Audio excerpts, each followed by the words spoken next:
Ils sont forts chez Glénat puisqu'ils nous font racheter Dragon Ball, je l'ai déjà dit, avec cette version couleur qui depuis quelques mois nous arrive épisode par épisode.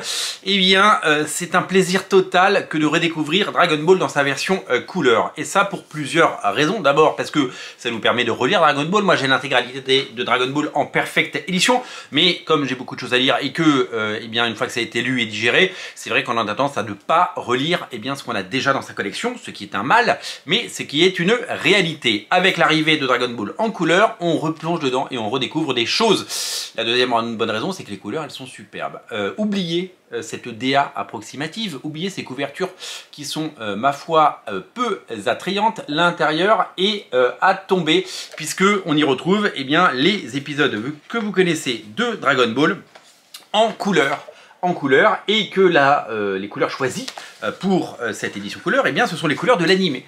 Et donc on y retrouve, on replonge déjà dans une période de notre vie qui était merveilleuse, puisque c'était la fin de l'enfance et le début de l'adolescence, où on a découvert Dragon Ball à la télé, pour ma génération, et où ça a été un plaisir incroyable de découvrir des épisodes jour après jour, semaine après semaine, et c'est ce souvenir qui remonte quand on redécouvre et quand on relit ces épisodes qui, évidemment, eh bien, vont nous permettre de redécouvrir tout cela.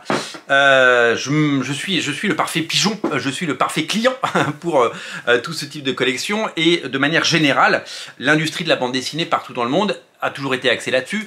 On a eu de cesse d'acheter ou racheter des titres qui sont sortis en comics en kiosque une première fois, puis en album, puis en absolute, puis dans des belles éditions. Et c'est vrai que, voilà, quand il y a des éditions luxueuses ou des belles éditions qui mettent en valeur des récits qu'on a adorés, des récits qui font partie de notre vie, des récits qui nous paraissent cultes, eh bien, c'est avec un plaisir indéfini qu'on replonge dedans.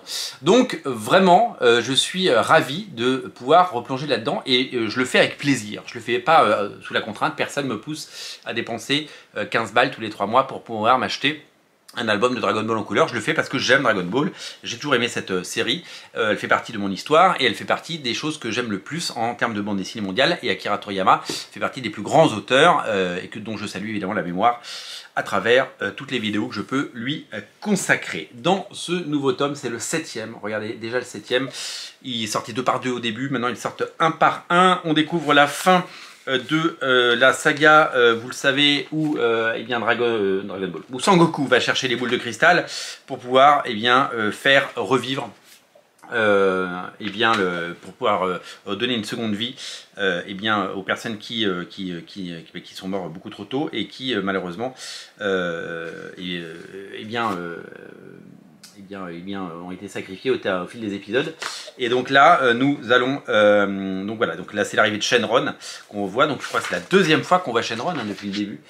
Puisque la première c'était quand il y a eu le premier souhait, c'était une petite culotte. Là on est quand même sur beaucoup plus de quelque chose. Donc voilà, donc on a c'est le père de Upa qui revient d'entre les morts, et ça fait plaisir, voilà.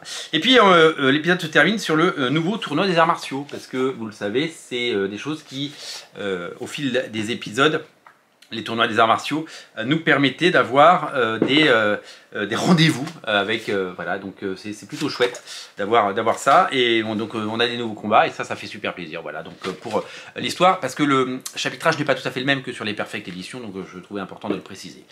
Moi je me réjouis une nouvelle fois, je trouve ça super, et j'adore à la fois cette collection et cette initiative de nous reproposer sans couleur.